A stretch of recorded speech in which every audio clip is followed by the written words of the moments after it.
Bienvenue dans cette vidéo, c'est Sandy Boyer, comment s'organiser au quotidien par rapport au nombre de projets qu'on a. Donc moi c'était une question que je me suis posée il y a quelques années, parce que pour moi c'est une question fondamentale, parce que justement je voyais sur internet, j'ai cherché sur internet comment s'organiser efficacement, je trouvais pas mal de vidéos, pas mal de conseils, et en essayant j'ai testé quand même quelques conseils, j'ai testé par-ci, testé par-là, et en fait ça ne me correspondait pas vraiment.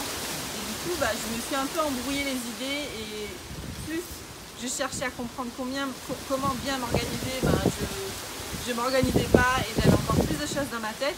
Surtout en tant que femme, on pense à beaucoup de choses et du coup j'étais vraiment pas organisée. Et ensuite je me suis vraiment posée, j'ai respiré et en fait je me suis demandé qu'est-ce que je veux vraiment. Est-ce que je veux m'organiser dans mon travail? Est-ce que je veux m'organiser dans mon couple? Est-ce que je veux m'organiser dans mes actions au quotidien? Est-ce que je veux m'organiser pour créer une entreprise, créer un projet? Ou m'organiser pour faire du sport?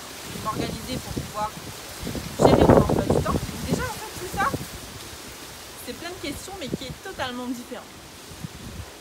Donc pour moi déjà la première chose c'est de savoir qu'est-ce que tu veux organiser. Est-ce que vous voulez organiser vos idées? Voilà, c'est vraiment de comprendre ce que vous voulez organiser. Si c'est organiser tout ce qui se passe dans votre tête, là c'est vrai que voilà, il faudra aller par étape parce qu'à un moment donné il faudra éliminer les choses. Ce que j'aime bien c'est qu'il y a un de mes mentors en fait qui m'a dit de prendre une feuille blanche, de mettre en fait 10 idées, 10 choses que je dois faire. 10 choses que je dois faire, donc voilà, j'en avais plus, mais je n'en ai mis que 10. 10 choses les plus importantes. Donc là, j'ai mis 10 choses les plus importantes sur une liste. À partir de cette liste, il m'a dit, choisis 5 tâches plus importantes. Donc là, je vois, déjà les 10, c'était difficile à les choisir. Maintenant, 5 tâches. Donc là, j'ai du mal, à force de réfléchir, j'en ai sorti 5. Ensuite, il m'a dit, maintenant, t'en prends 3 parmi les 5. 3 parmi les 5, du coup, j'en ai plus que 3. Et ensuite, j'ai priorisé 1, 2, 3, les tâches les plus importantes, en tout cas de ma journée ou de ma semaine. Ou du moment, ou du mois. Et là, en fait, ça m'a permis un petit peu d'avoir une ligne directive pour organiser toutes mes idées. C'est-à-dire qu'en fait, les 20, 30 idées que j'avais dans ma tête, est passé à 10, passer à 5, passer à 3 et passer à 1, 2, 3. Du coup, en fait, pour pouvoir prioriser les étapes, c'était beaucoup plus simple pour moi et dans ma tête, c'était beaucoup plus clair parce que quand on a beaucoup d'idées et qu'on les note pas, notre cerveau, en fait, il continue à tourner et on a toujours des idées, des sous-idées, des sous-idées, des sous-sous-sous-sous-idées. Et du coup, forcément, le cerveau, il comprend pas, il n'arrive pas à classer naturellement les choses. Donc forcément, il va rajouter des choses. Et vous savez, le cerveau humain, il continue à tourner et on fait un mélange dans tout ce cerveau, on ne comprend plus et on est débordé par les événements. Donc du coup, le fait de vraiment prioriser toutes les actions importantes, ça va vous permettre de voir beaucoup plus clair et votre cerveau va être rangé un petit peu plus comme des casiers en fait. Ça va être plus rangé et tout de suite, vous allez vous sentir vraiment mieux pour pouvoir faire les choses et passer à l'action.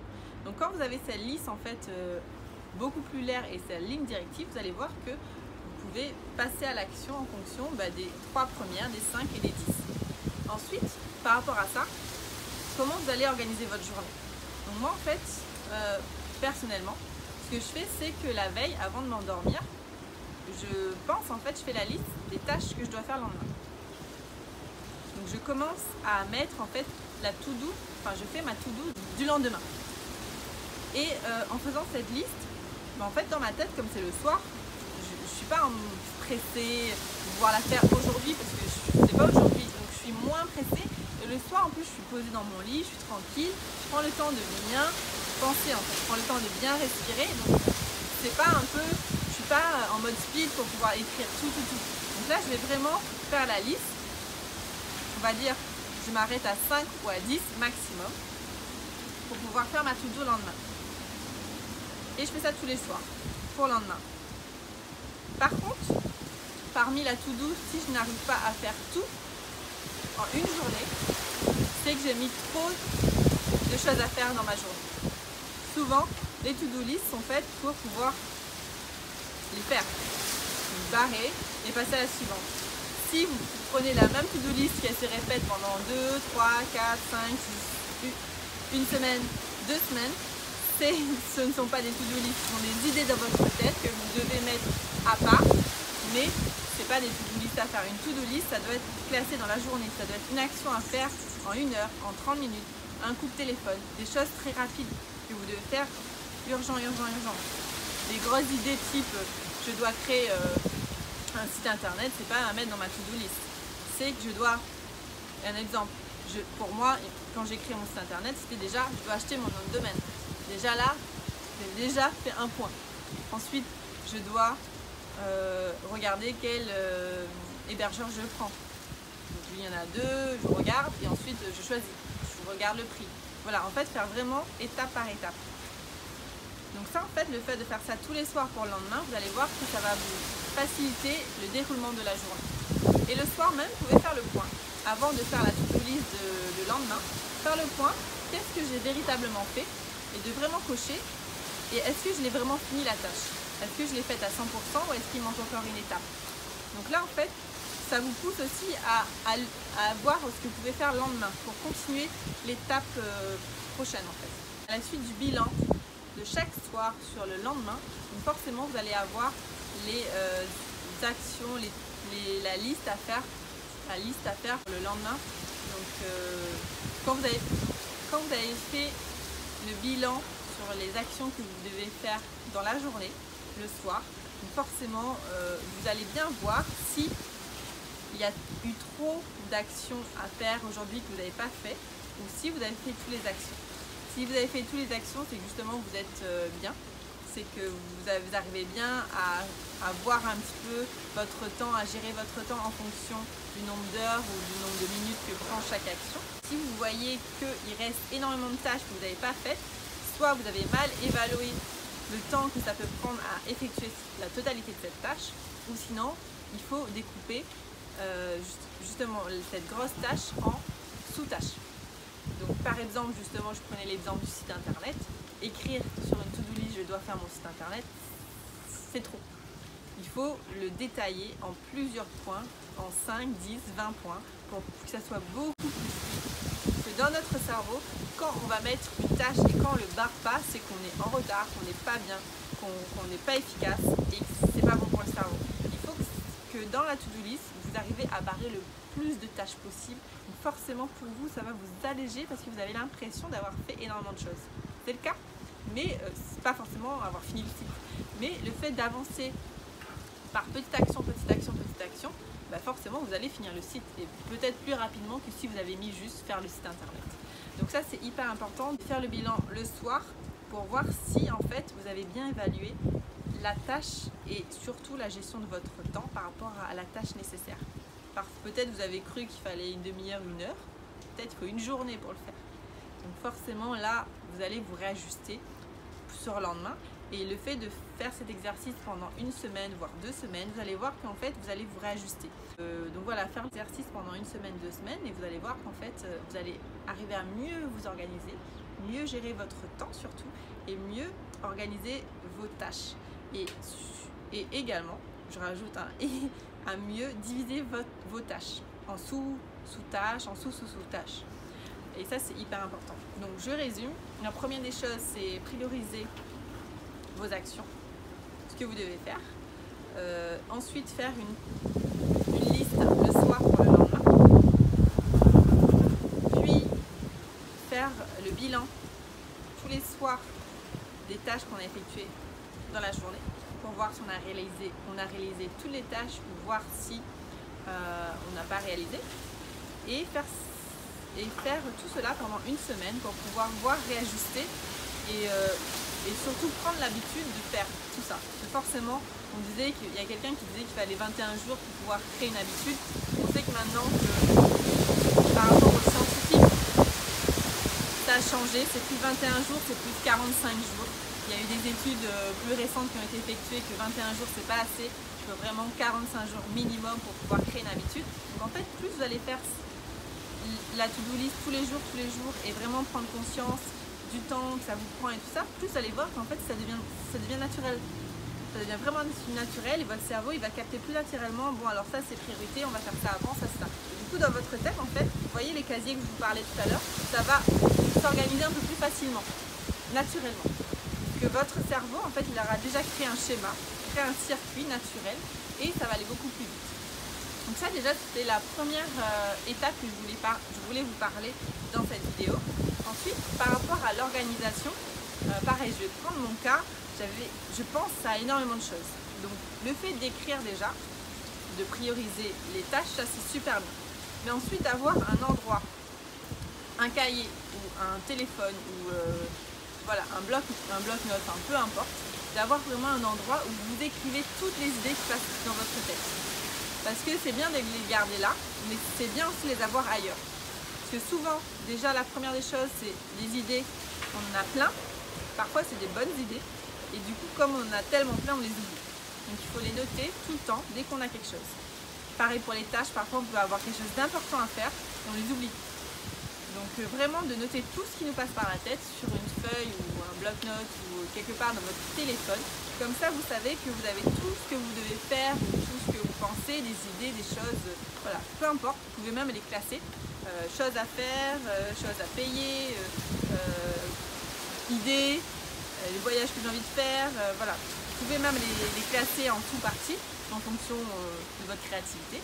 Et ensuite, vous savez que vous avez à cet emplacement, dans ce cahier ou dans votre téléphone, ici, vous avez en fait toutes vos idées. Surtout si elles sont déjà sous-classées, c'est encore mieux. Donc prenez l'habitude de vraiment tout noter, vous allez voir que ça va vider votre cerveau, parce que on ne peut pas être tout gardé là en mémoire. Donc à un moment donné, on évacue quelque part. Donc un cahier ou un téléphone, c'est parfait. Et comme ça, vous, ça laisse de la place pour la créativité, pour passer à l'action, pour vraiment penser aux choses vraiment les plus importantes et pour penser à vous, pour penser à vraiment ce qui vous inspire. Parce que quand on a beaucoup d'idées dans la tête, on ne va pas avancer. On ne va pas avancer vers quelque chose qui nous inspire, on va plutôt penser à des choses, oui, je dois faire ça, j'ai trop de choses à faire, je suis affolée, j'ai pas assez de temps, j'ai pas de temps pour moi, j'ai pas de temps pour faire ça, j'ai pas de temps pour faire du sport. Notre cerveau en fait il va s'agiter. Et nous en fait en tant qu'entrepreneur, si tu veux avancer droit, être focus sur ton projet, tu dois enlever tout ce bruit dans ta tête. Parce que tant que tu as du bruit dans ta tête, tu n'avances pas. Tu ne vas pas avancer aussi vite que quelqu'un d'autre. C'est pour ça que tu vois d'autres entrepreneurs qui te dépassent. Parce qu'eux, ils n'ont pas toutes ces idées, toutes ces choses qui tournent dans ta tête. Si toi, tu as du mal à gérer toutes ces idées dans ta tête, mets-les quelque part. Elles vont forcément te servir. Peut-être pas tout de suite, mais elles vont forcément te servir un jour. Et d'ailleurs, justement, forcément, elle va rester dans ta mémoire, ancrée quelque part. Parce que quand on note quelque chose, le cerveau il retient indirectement. Ton inconscient retient l'idée. Donc du coup c'est très très bien de le noter quelque part, comme ça tu sais qu'il va rester dans ton subconscient. Quand tu auras besoin, ça va revenir, l'idée va ressurgir, mais en tout cas tu le vides de ta tête. Donc ça c'est le deuxième point aussi que je voulais vous partager. Ensuite par rapport à l'organisation aussi, quelque chose que je fais très souvent, je ne fais pas tous les semaines, mais de temps en temps quand je vois que j'ai beaucoup de choses à faire, quand je travaille sur un projet, c'est de m'organiser sur toute la semaine. Donc là, je me pose le dimanche après-midi ou le dimanche soir. Je prends vraiment un temps pour moi avec aucun bruit. Je ne veux pas être défocalisée, donc soit avec une musique, soit avec un endroit qui m'inspire, dans un bar, en dehors de chez moi, enfin peu importe. Et là, je me pose en fait 1 heure, 2 heures pour pouvoir planifier ma semaine. Donc en fonction de mon emploi du temps personnel, de déjà prendre un calendrier, enfin prendre un agenda, mettre toutes mes obligations. Donc c'est le travail, c'est les études, si c'est les cours du soir, si c'est le sport, enfin les choses en fait que c'est obligé, tu dois l'avoir toute la semaine. Donc tu mets déjà tout ça et tu regardes les creux que tu as. Tous les creux que tu peux, peut-être pendant le déjeuner, tu n'es pas obligé de déjeuner avec les collègues, tu peux prendre du temps là pour avancer sur ton projet. Peut-être à la fin, tu peux dire à ta femme, non là je vais rentrer plus tard ce soir, il faut que je travaille 1 heure, 2 heures sur mon projet, c'est important pour moi. Peut-être le samedi après-midi ou le samedi matin, tu peux te réveiller plus tôt et aller faire du sport. Ou le dimanche matin, tu peux te réveiller plus tôt et travailler sur ton projet. Tu vois, en fait, en fonction des trous de ton emploi du temps, tu vas caler en fait des créneaux horaires que tu vas fixer le dimanche soir pour toute la semaine. Comme ça, tu sais que dans ta tête, ben, là, je fais ça. Là, je dois faire, par exemple, et surtout en plus, c'est top si tu as déjà fait ta liste de priorités, c'est de te dire que, ben voilà, là j'ai ça à faire, j'ai top 5, top 3, ben, je cale le top 1 ici, le top 2 ici, le top 3 ici, ah ben, j'ai encore la place pour le top 4 et le top 5. Et tu vois en fait que tes actions et ton organisation va être tellement fluide que tu pourras même dire ah mais j'ai encore le temps de faire autre chose. Donc tu auras le temps peut-être de passer du moment avec ta femme, de passer du moment avec tes enfants, avec tes parents, avec ton mari, de prendre du temps pour aller respirer dans la nature, prendre du temps pour aller pique-niquer, prendre du temps pour aller visiter. Voilà, tu pourras prendre du temps pour te faire plaisir. Et ça c'est hyper important aussi à savoir, c'est que à un moment donné, je voulais tellement avancer vite et j'avais tellement de choses, je voulais tellement passer à l'action pour pouvoir réussir vite, qu'à un moment donné, je prenais même pas du temps pour moi et pour me faire plaisir. J'adore le cinéma et en fait, je prenais même pas plus de temps d'aller au cinéma, alors que j'adore ça et que ça me passionne en fait d'aller au cinéma, de profiter du moment, d'être assis, de manger du popcorn, enfin voilà, en fait, tout cet univers du cinéma m'inspire. Et le fait que j'aille plus faire ce qui m'inspire, ben, j'étais moins passionnée dans ce que je faisais et j'étais moins efficace. Donc ça aussi c'est hyper important dans ton emploi du temps dans la semaine de garder des choses qui t'inspirent. Si tu adores aller dans la nature, il faut que tu aies un moment pour être dans la nature. Si tu adores être tout seul, d'avoir 1 heure, 2 heures tout seul pour pouvoir faire ce que tu as envie, d'être posé, de te détendre, tu prends tes 1 heure, 2 heures. S'il te faut 3 heures, tu prends tes 3 heures. Parce qu'en fait, si toi-même t'es pas bien et que tu fais pas quelque chose qui t'inspire dans la semaine, tu seras forcément pas bien. Tu seras moins efficace. Et l'efficacité, c'est hyper important. Et surtout, tu seras moins efficient. L'efficient, en fait, c'est d'être efficient, c'est vraiment de ne pas perdre vraiment une seconde. Mais il suffit aussi d'être efficient dans ce que tu veux faire et également pour toi. Être efficient pour ta créativité. Et justement, je reviens sur un dernier point, ça va être te connaître. Et te connaître, bah, par rapport à ton emploi du temps, tu verras que peut-être en te connaissant mieux, tu sais que tu travailles mieux le matin. Peut-être tu sais que tu travailles mieux le soir. Peut-être tu sais que le déjeuner le midi, après le déjeuner, tu es fatigué, tu es lourd, tu n'en peux plus. Donc si, imaginons, tu as une journée de libre le vendredi, imaginons, ou le vendredi après-midi de libre, tu sais que tu as les tâches 1, 2, 3 à placer le vendredi après-midi, mais si tu sais qu'après avoir mangé, tu es un peu lourd, tu es fatigué, tu as envie de dormir, tu sais que le vendredi, il ne faudra pas beaucoup manger. Tu manges une salade, tu manges quelque chose de très léger, voire 1-2 fruits, c'est tout. Tu sais que ta priorité, c'est de travailler. Tu sais qu'en te connaissant, tu sais que tu vas prendre le temps à digérer, surtout si tu manges de la viande, surtout si tu manges quelque chose de lourd. Donc forcément, tu vas pas prendre du temps, tu vas pas être efficace et efficient dans ton travail, dans ce que tu as envie de faire véritablement. Donc du coup, le fait d'être efficient, c'est de te connaître, savoir à quelle heure tu es plus efficace pour travailler.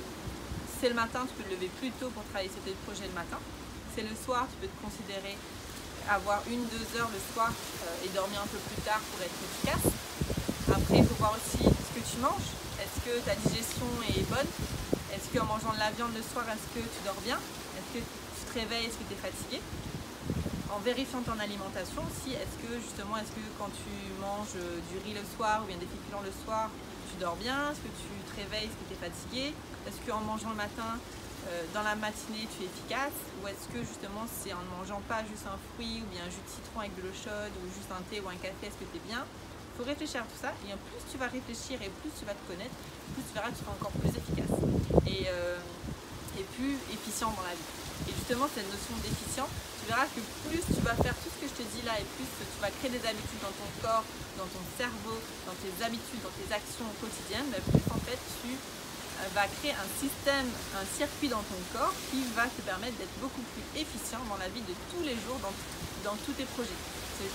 Quand ton corps quand ton corps connaît le circuit, il peut le faire pour tout. Mais le corps, il est très intelligent, hein. Donc c'est pas à toi de le faire comprendre des choses. Le corps, dès qu'il connaît un peu le circuit, comment ça fonctionne à l'intérieur pour n'importe quelle tâche, sur 1, 2 mois, 3 mois, 4 mois, je te garantis même pour des tâches les plus grosses tâches ou d'autres projets, il va comprendre qu'il faut passer par là.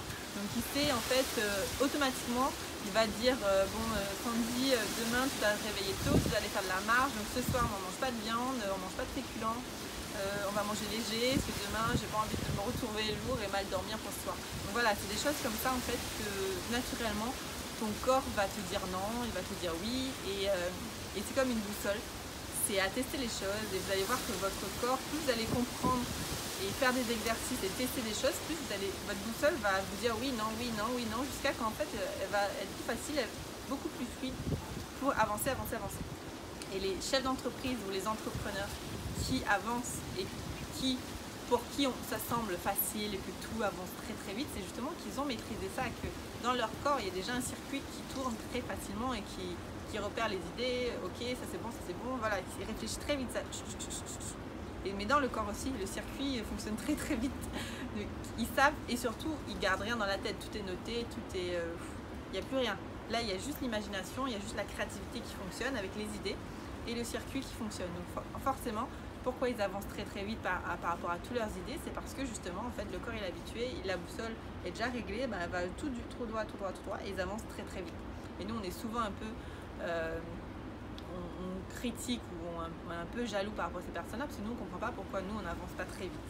C'est par rapport à tout ce que je vous ai raconté qui paraît très très simple, mais pourtant personne ne le fait. Alors que c'est des choses en fait qui est très simple. Après forcément les choses les plus simples sont souvent les plus difficiles à mettre en place dans la vie de tous les jours. Et justement là ça demande une certaine rigueur dans la vie de tous les jours et surtout ça demande aussi une certaine responsabilité. Il faut prendre la responsabilité à 100% de votre vie. Donc forcément, si vous ne prenez pas le temps à prioriser toutes les actions, à noter tout, à faire la to-do, à faire le bilan pendant un certain laps de temps, au moins 3 mois, 4 mois, voire 6 mois, forcément votre cerveau, il a pas de mémoire. Donc il faut un minimum de temps que vous sacrifiez. Ce sont des sacrifices forcément, mais en faisant ces sacrifices, vous savez qu'après, ça sera beaucoup plus automatique et vous allez aller beaucoup plus vite pour faire les tâches et pour mieux vous organiser. Donc merci d'avoir écouté cette vidéo. Donc c'était justement un résumé rapide ou pas sur l'organisation par rapport à mon expérience, à ce que moi j'ai pu étudier dans ma vie personnelle pendant on va dire les 6 dernières années que j'ai pu essayer de pratiquer. Donc c'est un résumé que moi j'ai pu faire qui a fonctionné avec moi et qui a fonctionné aussi avec quelques personnes que j'ai enseigné cette méthode. Et du coup voilà, donc je voulais vous partager cette vidéo pour vous aider à vous mieux organiser, à avancer plus vite vers vos projets, vers ce qui vous tient à cœur. Et surtout ce qui est important, je finirai par ça, c'est de vraiment savoir ce qui vous inspire. Parce que si vous ne vivez pas une vie qui vous inspire et que vous ne faites pas tous les jours des choses qui vous inspirent, vous n'allez pas être motivé et vous allez pas avoir envie de faire les choses, faire les actions et forcément vous allez procrastiner, faire d'autres choses ou pas passer à l'action tout simplement. Donc du coup c'est hyper important de faire des choses que vous aimez. Si pendant une journée vous voulez rien faire, vous faites rien. C'est mon cas, parfois j'ai envie de rien faire, juste de rester là, écouter la musique ou lire, c'est votre droit.